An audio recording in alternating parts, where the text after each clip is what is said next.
नमस्कार.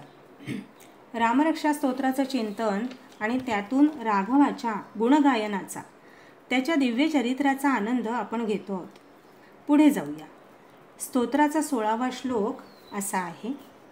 आरामः कल्पवृक्षाणां विरामः सकलापदां अभिरामस्त्रिलोकानां राम श्रीमान सनप्रभू. कल्पवृक्ष हा सगळ्या कामना पूर्ण करणारा असतो. एका कल्पवृक्षाखाली बसून जी कामना कराल ती पूर्ण होते.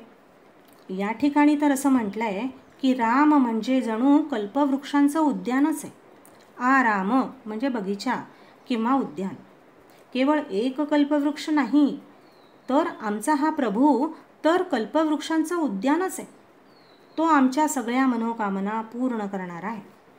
विरामः सकलापदां, विरामः सकलापदां असं म्हटलं. सगळ्या आपदा म्हणजे सगळी संकट दूर करणार आहे. त्याच्या ठाई सगळी संकट संपूनच जातात, नष्ट होतात. सगळी संकट, सगळ्या आपत्ती, सगळ्या आपदा नष्ट करणारा प्रभू आहे. व्यक्तीवरची, समाजावरची, राष्ट्रावरची, सगळ्या विश्वावरची जी आपत्ती आहे ती आपत्ती दूर करणारा प्रभू राम आहे. आजच्या परिस्थितीत रक्षणासाठी त्यालाच साध आपल्याला घालायची आहे. अभिरामस्त्रिलोकानां, श्रीराम त्रैलोक्याला आनंद देणारे आहेत. रामदर्शनाने जनमनाला आनंद होतो. त्याचा विग्रह, रामाचं दर्शन, त्याचं चरित्र गायन, त्याच्या कथांचं श्रवण सारं काही आनंददायक आहे. परमेश्वर आनंद स्वरूप आहे. त्वम आनंदमयोसी असं अथर्व शीर्षात म्हटलंय. असा श्रीमान ऐश्वर्यसंपन्न स नः प्रभू, तो राम आमचा प्रभू आहे, तो आमचा स्वामी आहे. श्रीराम कल्पवृक्षांचं उद्यान आहे, सगळी संकट दूर करणार आहे, त्रैलोक्याला आनंद देणार आहे. असा ऐश्वर्यसंपन्न राम आमचा स्वामी आहे. आमचा स्वामी असा गुणविशेषांनी युक्त आहे, सर्वश्रेष्ठ आहे. असा रामाविषयीचा गौरवाचा भाव आणि नह म्हणजे आमचा, या पदातून देवाविषयीचं ममत्व, आपलेपणा, जवळीक अत्यंत सुंदर रीतीने या ठिकाणी व्यक्त झाली आहे. विठ्ठल माझा माझा माझा माझा माझा, विठ्ठल माझा मी विठ्ठलाचा, असा भक्ताचा भाव इथे प्रगट झाला आहे. यानंतरचे जे 3 श्लोक आहेत 17, 18 आणि 19 त्यांचा एकत्र अर्थ करावा लागतो. श्लोक असे आहेत. तरुणौ रूपसंपन्नौ सुकुमारौ महाबलौ पुंडरीक विशालाक्षौ चिरकृष्णाजिनांबरौ फलमूलाशिनो दान्तौ तापसौ ब्रह्मचारिणौ पुत्रौ दशरथस्यैतौ भ्रातरौ रामलक्ष्मणौ शरण्यौ सर्वसत्त्वानां श्रेष्ठौ सर्वधनुष्मतां श्रेष्ठौ सर्वधनुष्मतां रक्षकुलनिहंतारौ त्रायेतान्नो रघुत्तमो. या 3 श्लोकांच्या मध्ये राम आणि लक्ष्मण या दोघांचं वर्णन आलेलं आहे. आणि हे राम लक्ष्मण आमचं रक्षण करोत, त्रायेतान्नो असं म्हटलेलं आहे. वर्णनामध्ये द्विवचनाची रूपं आलेली आहेत. पहा कसे आहेत हे 2 कुमार, तर तरुणौ, ते दोघे जण तरुण आहेत, रूपसंपन्न आहेत, अत्यंत सुंदर आहेत, रूपवान आहेत. राम आणि लक्ष्मण सीता स्वयंवराच्या प्रसंगाच्या वेळी मिथिलेच्या रस्त्यांवरनं जेव्हा जात होते तेव्हा नागरिकांनी त्यांना पाहण्यासाठी एकच गर्दी केली होती असं वाल्मिकींनी वर्णन केलं आहे.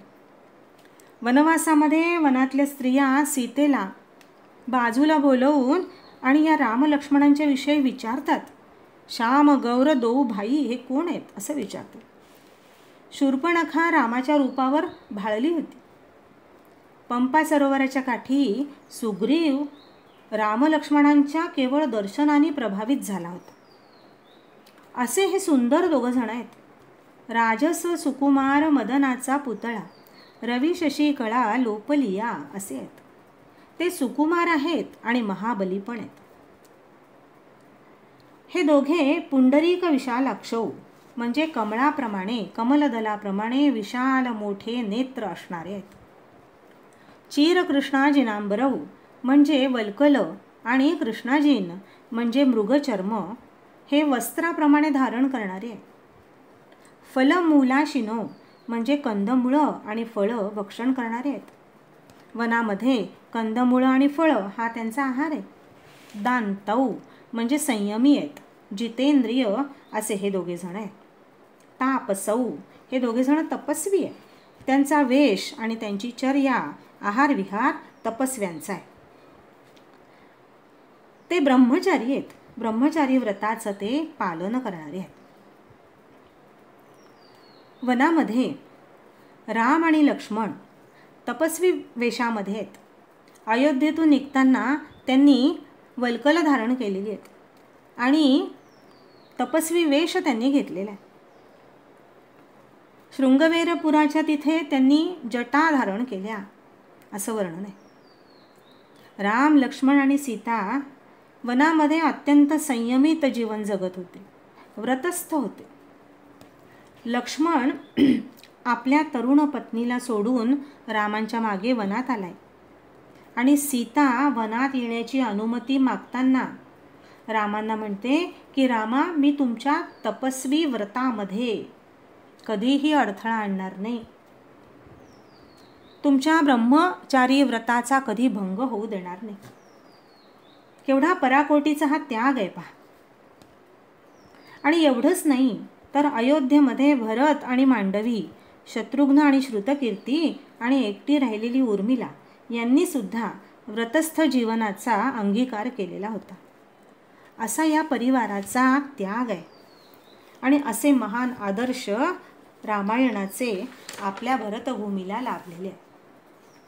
या श्लोकांमध्ये वनवासात असणाऱ्या रामलक्ष्मणांचं वर्णन केलं आहे. असे हे दशरथाचे 2 पुत्र राम आणि लक्ष्मण हे बंधू कसे आहेत ऋषी वर्णन करतात. शरण्यौ सर्वसत्वानाम, सगळ्या प्राणीमात्रांना अभय देणारे आहेत. राम आणि लक्ष्मणाच्या वनातल्या वास्तव्यानी सगळ्या ऋषीमुनींना अभय मिळालं होतं. सगळ्या भूतमात्रांचं शरणागतीचं स्थान धाम, परंधाम म्हणजे प्रभूच आहेत. श्रेष्ठौ सर्व धनुष्मताम, हे दोघेही बंधू सगळ्या धनुर्धरांच्या मध्ये श्रेष्ठ आहेत. रक्षक कुलनिहंतारौ, राक्षसांच्या कुळाचा संहार करणारे रामलक्ष्मण आहेत. असं वर्णन करून ऋषी म्हणतात त्रायेतान्नो रघुत्तमो, रघुकुळातले उत्तम श्रेष्ठ असे हे 2 राम लक्ष्मण आमचं रक्षण करोत. पुढचा 20वा श्लोक आहे.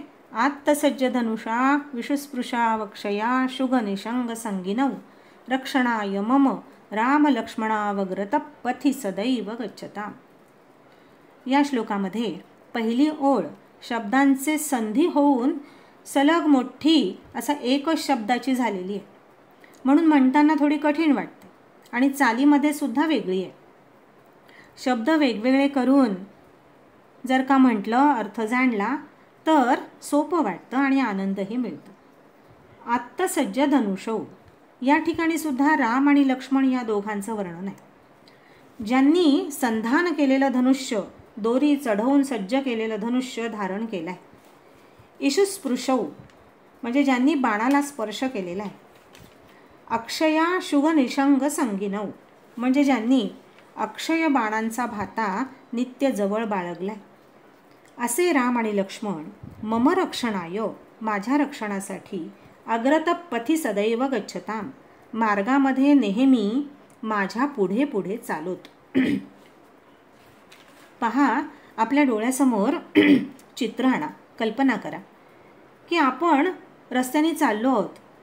रात्र झाली आहे, अंधारी रात्र आहे आणि निर्मनुष्य रस्ता आहे.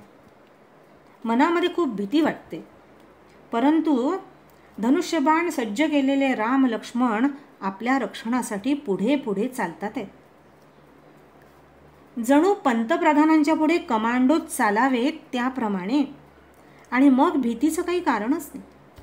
कल्पनेने सुद्धा आपल्या अंगावर काटा उभा राहतो. भक्त असं मागणं मागतोय, हक्कानी प्रेमाने मागतोय आणि राम ते पूर्ण करतात. भक्ताच्या रक्षणासाठी किती विविध रूप देव घेत असतात, याचे कितीतरी दाखले आपल्या संतांच्या चरित्रात आहेत. हा नाम्याची खीर चाखतो, चोखोबाची गुरे राखतो, पुरंदराचा हा परमात्मा वाली दामाजीचा असा आहे. समर्थांच्या चरित्रामध्ये आणि इतर संतांच्या कथामध्ये याचं प्रत्यंतर आपल्याला येतं.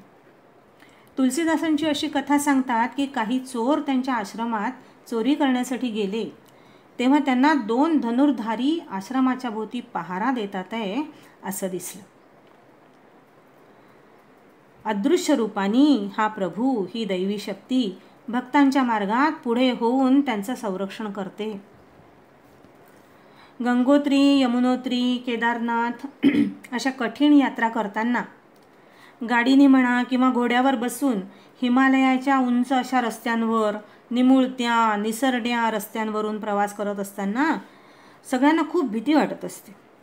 आणि त्यावेळी माझाही असा अनुभव आहे की त्यावेळी मी मनातल्या मनात रामरक्षेमधला हा श्लोक आत्तसज्ज धनुषा हा श्लोक म्हणत होते आणि रामलक्ष्मणांना म्हणत होते की माझ्या मार्गामध्ये आपण राहा समोर. आणि त्यामुळे मनाला खूप धीर वाटत होता.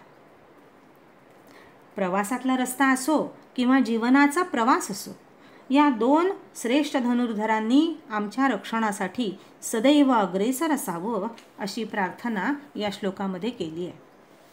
21वा श्लोक आहे. सन्नद्ध कवची खड्गी चापबाण धरो युवा गच्छन मनोरथोस्माकं रामप्पा तुस लक्ष्मण.